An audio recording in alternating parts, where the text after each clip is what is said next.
Okay. ఇప్పుడు ఈ Trump గారు తీసుకునే ఈ చేంజెస్ ఉన్నాయి కదా సార్! ఒకసారి మన వ్యూవర్స్ కోసం చెప్తారా? ఎలాంటి చేంజెస్? ఎలా చూడాలి మనం వీటిల్ని? ఇప్పుడు ట్రంప్ గారు ఏం చేస్తానంటే, అతను ఏం చెప్పిండంటే, ఇయన్నీ H-1బీస్ అంతా లాటరీ సిస్టమ్ కన్నా ఎవరైతే ఎక్కువ సాలరీ వస్తదో వాళ్ళకు ఈ H-1బీ ఇవ్వాలి అని ఇది మొదటి నుంచి ప్రపోజల్స్ ఉంటాయి. హ్మ్. ఇది లాస్ట్ మన ట్రంప్ 1.0 ఉంటాం కదా, ట్రంప్ మొదలు ప్రెసిడెంట్ అయ్యిండు, ఆ తర్వాత బైడెన్ అయ్యిండు, మళ్ళీ ట్రంప్ అయ్యిండు కదా. ట్రంప్ మొదలు ప్రెసిడెంట్ అయినప్పుడు కూడా ఈ ఈ ఎక్కువ పైసలు ఎక్కువ శాలరీ వచ్చే వాళ్లకు ఇవ్వాలని అంతకుముందు ట్రై చేసిండు, కానీ అది లాస్ట్ మూమెంట్ లో ట్రై చేసిండు కాబట్టి బైడెన్ ప్రభుత్వం వచ్చి దాన్ని తీసేసింది అన్నట్టు. దాన్ని రెగ్యులేషన్ కానీయలేదు. అయితే ఇప్పుడు ట్రంప్ ప్రభుత్వం ప్రపోజల్ ఏంటంటే, అంటే అతను చెప్పే ప్రపోజల్ ఇప్పుడు ఇంకా ఈ రెగ్యులేషన్స్ పబ్లిష్ కాలేదు. అతను ఓన్లీ ఎక్స్ప్రెస్ చేయడం, అతను అడ్మినిస్ట్రేషన్ ఎక్స్ప్రెస్ చేయడం తప్పితే యాక్చువల్ గా ప్రపోజ్ రెగ్యులేషన్స్ ఇంకా పబ్లిష్ కాలేదు. అతను చెప్పేది ఏంటంటే, ఇప్పుడు మనం చెప్పినాం కదండి, స్వర్ణ గారి పేరు, నా పేరు, సుబ్బారావు గారి పేరు, ఇంకొక 7 పేర్లు అందులో పెట్టి లాటరీ తీస్తామని చెప్తాం. అట్లా కాకుండా ట్రంప్ ప్రభుత్వం ఏం చెప్తుందంటే, ఈ 10 మందిలో ఎవరికి ఎక్కువ జీతం ఉంటే, అంటే అందులో కూడా కొన్ని సిస్టమ్స్ ఉంటాయిలేండి అలొకేషన్స్. హ్మ్. బట్ జనరల్ గా చెప్పాలంటే, ఇప్పుడు మనం 10 మంది ఉన్నాయి. ఇప్పుడు మీకేమో ₹1,00,00,000 పర్ ఇయర్ శాలరీ అంటాడు. ఓకే. సుబ్బారావు గారికి ఏమో ₹2,00,00,000 శాలరీ అంటాడు. అట్లా అందరినీ కూడబెట్టి ఎవరికి ఎక్కువ శాలరీ ఉంటే వాళ్ళకి H-1బీ ఇద్దాం. ఎవరికి తక్కువ శాలరీ, మీకు ఒక్కొక్కటి మీ కంపెనీ ఏం చెప్పింది, ఒక్కొక్క ₹1,00,00,000 ఇస్తా అని చెప్పింది. కానీ సుబ్బారావు గారి కంపెనీ ఏం చెప్పింది, 2,00,00,000 ఇస్తా అని చెప్పింది. కాబట్టి సుబ్బారావు గారికి H-1బీ వస్తుంది, మీకు రాదు ఈ హ్మ్. కొత్త సిస్టమ్ లో అని ఇప్పుడు ట్రంప్ ప్రపోజల్. ట్రంప్ ఆల్రెడీ చెప్పేసి నేను చేస్తా అని చెప్పేసిండు ఈ మాట. ఓకే. సో, ఇప్పుడు మీరన్న పాయింట్ దగ్గర మనం ఆగుదాం సార్. ఇప్పుడు మ్హూ. పెద్ద కంపెనీలుంటాయి. అవును. ఓకే. మన కంపెనీ పేర్లు చెప్పట్లేదు గానీ, కొన్ని వెల్ నోటెడ్ కంపెనీస్ ఉంటాయి. ఆ కంపెనీ వాళ్ళకి ఇచ్చే సాలరీస్ కూడా అదే రేంజ్‌లో ఉంటాయి. కొన్ని మీరు అదే రేంజ్ అంటే 1,00,00,000, 2,00,00,000 మధ్యలో మాట్లాడండి, ఎందుకంటే ఆ సాలరీస్ ఆ రేంజ్ లో ఉన్నాయి అక్కడ. ఓకే. డన్. ఉంటాయి. యా. చిన్న కంపెనీలు గూడా ఉంటాయి. వాళ్ళు కూడా యూఎస్‌లో ఉద్యోగాలిస్తూ ఉంటారు. వాళ్ళ సాలరీస్ వాళ్ళ కంపెనీకి తగ్గట్టుగా అవి కాస్త తక్కువగా ఉంటాయి. చిన్నగా ఉంటాయి. మరి అలా అయితే వాళ్ళ పరిస్థితి ఏంటి మరి? దాన్నెట్లా కంపేర్ చేస్తారు? మొదటి నుంచి H-1బి రెగ్యులేషన్స్ ఏందంటే, కంపెనీ పట్టి శాలరీ ఉండదండి హ్మ్. అక్కడ H-1బీస్ కు. నార్మల్ మన జనరల్ రూల్స్ ఏం చేస్తాం స్వర్ణ గారు, మీరు చెప్పింది కరెక్టే. పెద్ద కంపెనీకి పెద్ద సాలరీస్ ఉంటాయి, చిన్న కంపెనీ చిన్న సాలరీ ఉండవచ్చు. కానీ H-1బి రూల్స్ ప్రకారం ఏంటంటే, ప్రివేలింగ్ వేజ్ అని ఒకటి ఉంటుంది అన్నట్టు. అందులో దాన్ని పట్టి, అంటే నార్మల్ గా అక్కడ ఉన్న ప్రివేలింగ్ వేజ్ ఎంత, అక్కడ ఉన్న నార్మల్ గా ఇచ్చే శాలరీ ఎంత, దాన్ని పట్టి ఇవ్వాలన్నట్టు, పొజిషన్ పట్టి ఇవ్వాలన్నట్టు. ఓకే. సో చిన్న కంపెనీ అయినా పెద్ద కంపెనీ అయినా కూడా పొజిషన్ పట్టి ఇవ్వాలి. కాకపోతే చిన్న కంపెనీలు ఏం చేస్తాయంటే ఎంట్రీ లెవెల్ వాళ్ళని తీసుకుంటాయి. అంటే కొత్తగా జాబ్ వాళ్ళని తీసుకుంటాయి.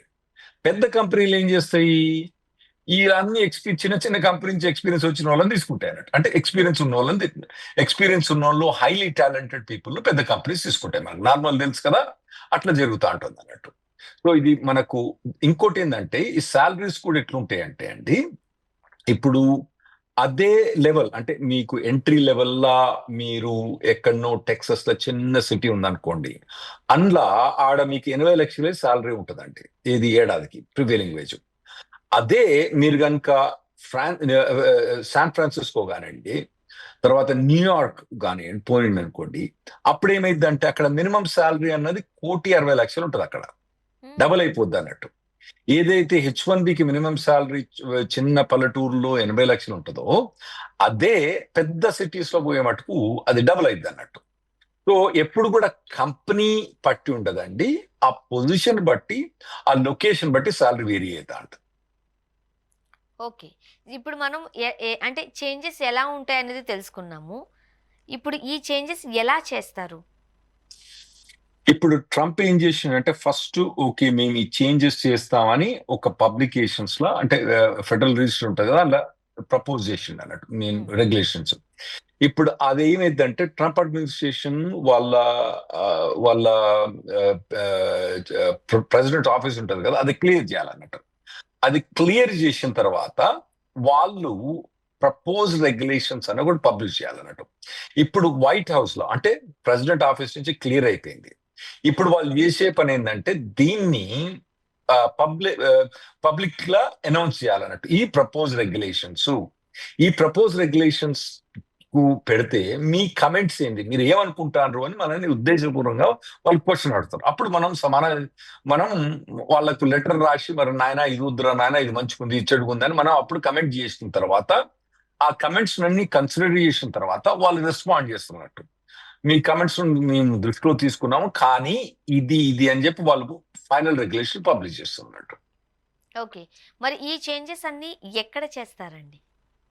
ఇవన్నీ ఫెడరల్ రిజిస్టర్ చేస్తారండి. ఇవన్నీ ఓకే. ఫెడరల్ రిజిస్టర్ చేస్తారు. కాకపోతే ఇప్పుడు మనకు నెక్స్ట్ లాటరీ సిస్టమ్ అన్నది మనకు మార్చ్ 2026 లో మొదలవుతుంది అన్నట్టు.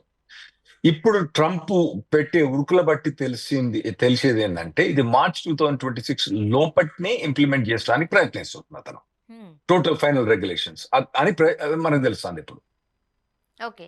ఇప్పుడు ఫర్ ఎగ్జాంపుల్ హై సాలరీస్ ఉన్న వాళ్ళకి ఇది బెనిఫిట్ గానే అనిపిస్తుంది మాకైతే. అవునండి. బట్ అక్కడ ఉన్న రూల్స్ రెగ్యులేషన్స్ ఏంటో తెలియట్లేదు. చూడడానికి వినడానికి మాత్రం మాకు అలా అనిపిస్తుంది. ఇప్పుడు సింపుల్ మీకు చెప్పినా కదా, మీ శాలరీ ₹1,00,000, ₹1,00,00,000, సుబ్బారావు గారి శాలరీ 2 కోట్లు అనుకోండి. మీరిద్దరు కూడా డల్లాస్ లో అనుకోండి, తప్పు అంటే సుబ్బారావు గారికి వేస్తారు. ఓకే, అది సింపుల్ ఎగ్జాంపుల్ అన్నట్టు మీకు.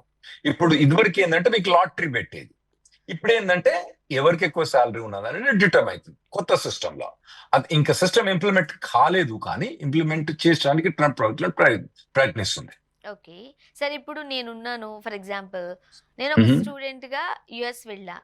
అవును. ఓకే, నాకు స్టడీస్ కంప్లీట్ అయిపోయింది, నాకు అక్కడ ఉద్యోగం వచ్చింది, మ్మ్. జాబ్. నేను ఫ్రెషర్ని, నాకు ఎలాంటి ఎక్స్పీరియన్స్ లేదు కాబట్టి నాకు బేసిక్ నామినల్ శాలరీ ఇస్తారు.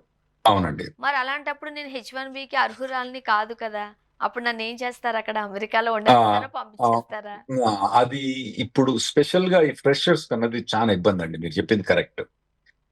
ఎందుకంటే ఫ్రెషర్స్ కు హై సాలరీస్ ఇవ్వరు ఎవరు కూడా, ఉమ్, అన్లెస్ ఎవరన్నా సూపర్ టాలెంటెడ్ ఉంటే తప్పితే హై సాలరీస్ ఇవ్వరు కాబట్టి ఇది ఫ్రెషర్స్ కు బాగా డిస్కరేజ్మెంట్ అండి.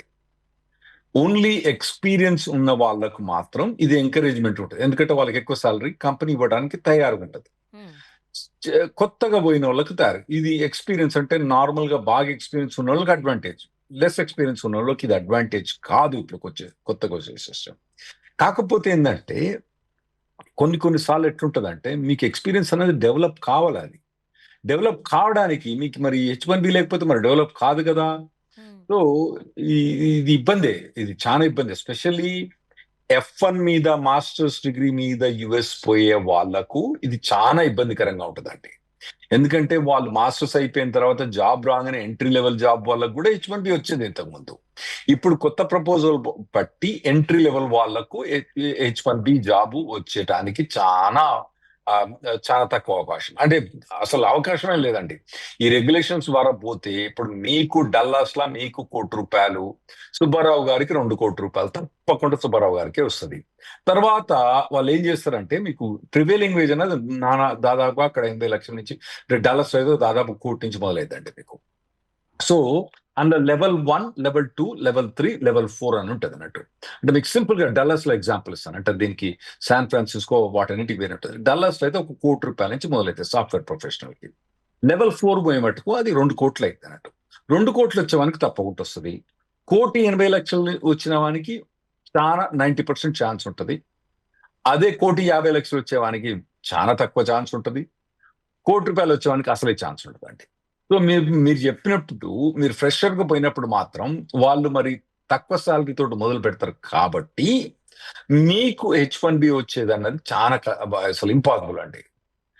ఓకే. ఇప్పుడు H1B రావడం నాకు కాస్త పాసిబిలిటీస్ చాలా తక్కువగా ఉన్నాయి.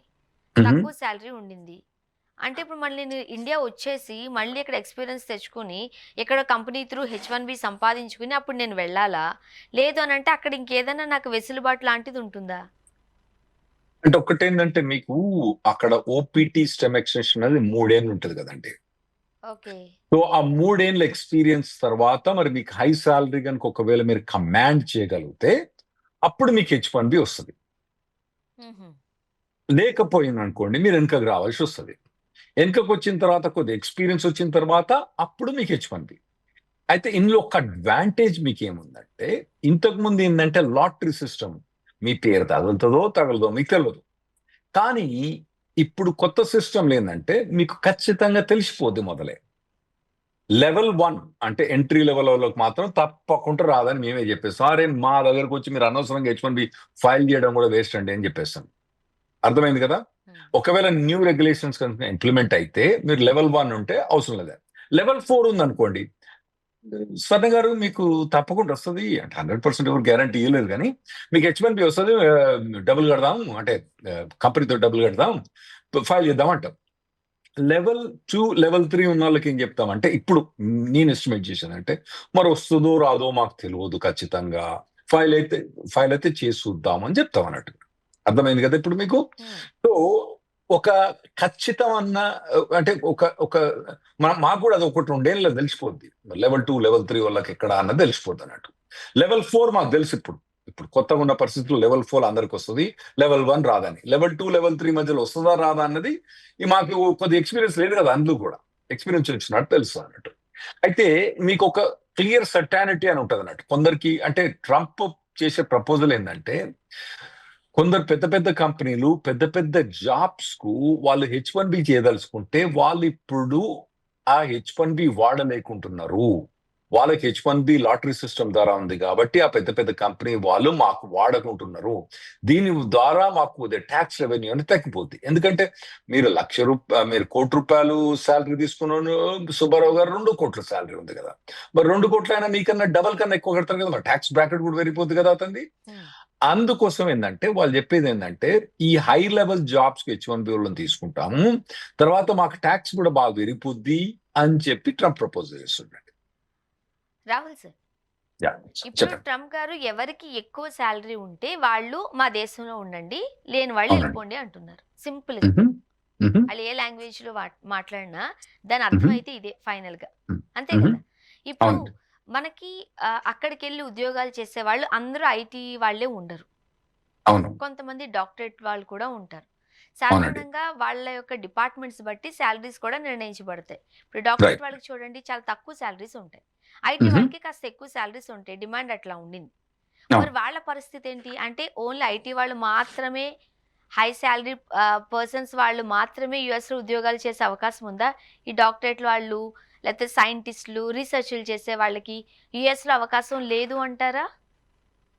అట్లేం లేదండి. ఇప్పుడు ఎట్లుంటదంటే వాళ్ళు చెప్పింది ఏంటంటే లెవెల్ ఆఫ్ శాలరీ అని ఉంటది అన్నట్టు. హ్మ్.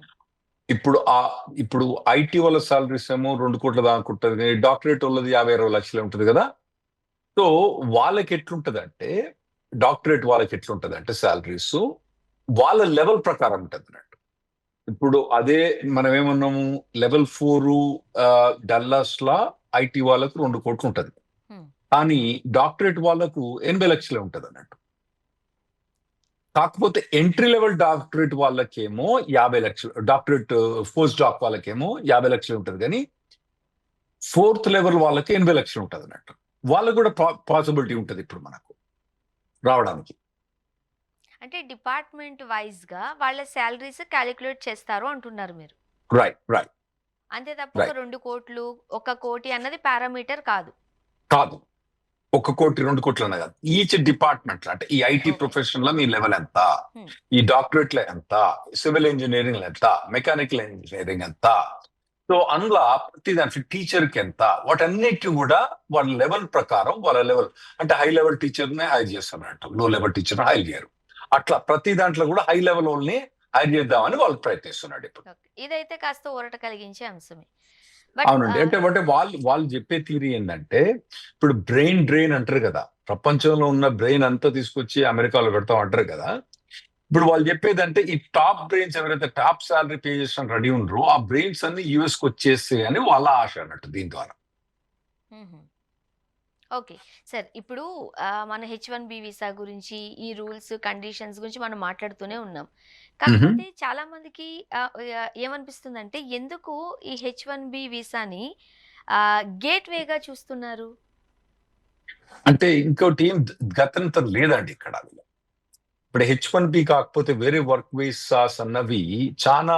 ఇప్పుడు మీరు L1 తీసుకోవాలనుకోండి, ఇప్పుడు మీరు పెద్ద కంపెనీ కాంటాక్ట్ చేసింది అనుకోండి, H1B హైర్ చేయాలంటే ఏం చేయాలంటే, L1B తీసుకోవాలంటే ఏం చేయాలంటే, మీరేం చేయాలి? L1 తీసుకోవాలంటే ఆ కంపెనీకి, అదే కంపెనీకి 1 year యుఎస్ లో, సారీ అవుట్ సైడ్ యుఎస్ లో పనిచేయాలన్నట్టు. ఆ రిక్వైర్మెంట్ H1Bకి లేదు. సో ఇప్పుడు మాస్టర్స్ దగ్గర నుంచి మనోడు పోతాడు, అక్కడ ఓ కంపెనీకి జాబ్ చేస్తాడు, లెట్స్ సే ఏబిసి కంపెనీకి జాబ్ చేస్తాడు. L1 తీసుకోవాలంటే ఏంది? అతను బయట కంట్రీలో ఒక ఏడాది జాబ్ చేయాలి. వాళ్ళకి బ్రాంచే ఉండకపోవచ్చు, ఇతను ఎప్పుడు పని చేసిండు ఆ కంపెనీ, అక్కడ ఇప్పుడు మాస్టర్ తీసుకొని పోయిండు. H1B అన్నది ఎవరైనా ప్రొఫెషనల్ కూడా ఈజీగా వచ్చే H1B కాబట్టి అన్ని వర్క్ వీసాల కన్నా సులభమైనది H1B వీసా అంటే. వేరే అన్ని కండిషన్స్ ఉన్నాయి. O1 వీసా అంటే చాలా ఎక్స్ట్రాడినరీ ఎబిలిటీ కావాలి. P1 అంటే అది ఓన్లీ భరతనాట్యం అటువంటి డాన్స్ చేసే వాళ్ళకి ఉంటాయి అన్నట్టు. అట్లా ప్రతి దానికి ఒక్కొక్క రిస్ట్రిక్షన్ ఉంది కాబట్టి H1B అనేది కొద్దిగా ఫ్రీడమ్ ఎక్కువ ఉంటుందండి మీకు. కాబట్టి చాలా మంది మన ఇండియన్స్ H1B మీద ప్రిఫర్ చేసిపోతారండి. సో మీరు చెప్తే తప్ప ఇన్ని వీసాలు ఉన్నాయని కూడా చాలా మందికి తెలియదు. ఉన్నాయండి. పోస్ట్ డాప్ కు H1 మీద పోవచ్చు, J1 మీద పోవచ్చు. తర్వాత క్యూ వీసా అని ఉన్నది, అంటే కల్చరల్ ఎక్స్చేంజ్ వీసా అని ఉందండి. తర్వాత P1 అంటే నేను ఇంతకుముందు భరతనాట్యం ఉన్నా కదండి, భరతనాట్యం చేసే పర్ఫార్మెన్స్ చేసేవాళ్ళు అన్నట్టు. ఆ తర్వాత మ్యూజిక్ పర్ఫార్మెన్స్, ఇటువంటి అన్ని P1 వీసాస్ ఉన్నాయండి. సో అట్లా చాలా డిఫరెంట్ వీసాస్ ఉంటాయండి. C1 వీసాస్ అంటే మనం క్రూలు, అంటే షిప్ వల్ల పనిచేస్తూ ఉంటారు కదా, వాళ్ళకు ఏరోప్లేన్ లో పనిచేస్తూ ఉంటారు కదా, వాళ్ళకి C1 వీసాస్ ఉన్నట్టు.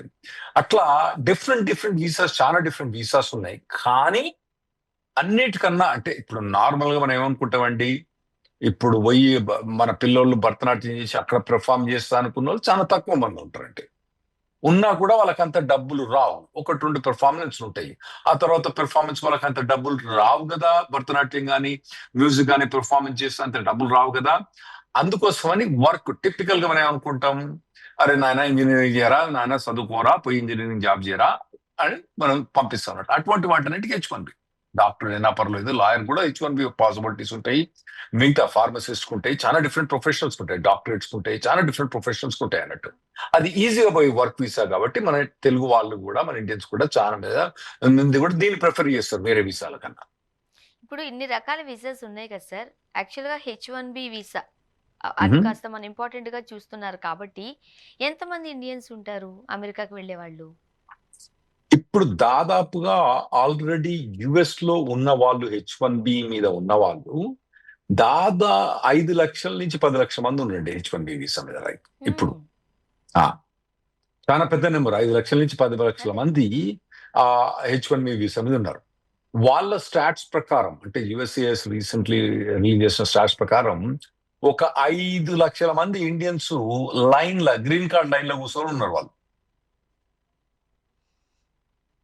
ఇక లైన్ లో లేని వాళ్ళు వేరే వాళ్ళు ఉంటారు. ఇప్పుడు ఇంతమంది ఈ అమెరికా కళను నిజం చేసుకోవడానికి ప్రయత్నిస్తూ ఉన్నారు. ట్రంప్ గారేమో గడికొక కండిషన్ పెడుతూ ఉన్నారు.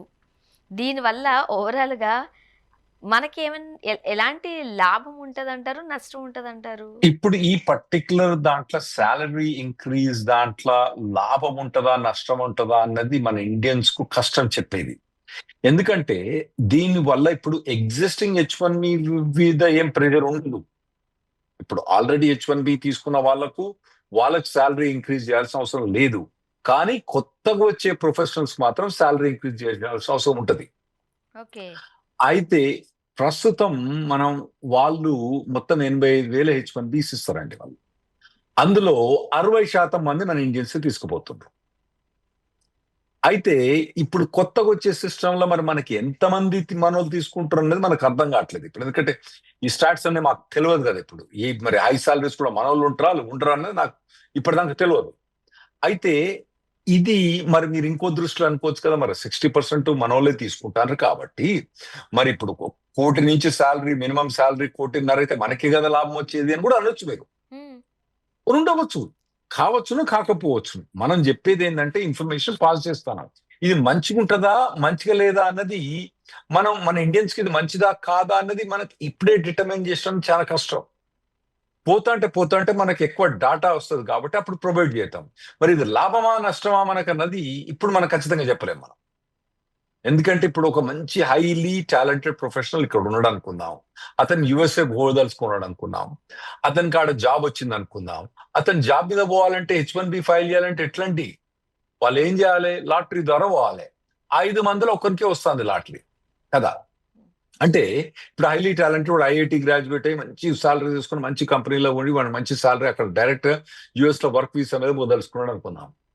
వానికి H1B లాటరీ అప్లై చేస్తే మార్చిలో అప్లై చేస్తే అక్టోబర్లో వస్తుంది వానికి.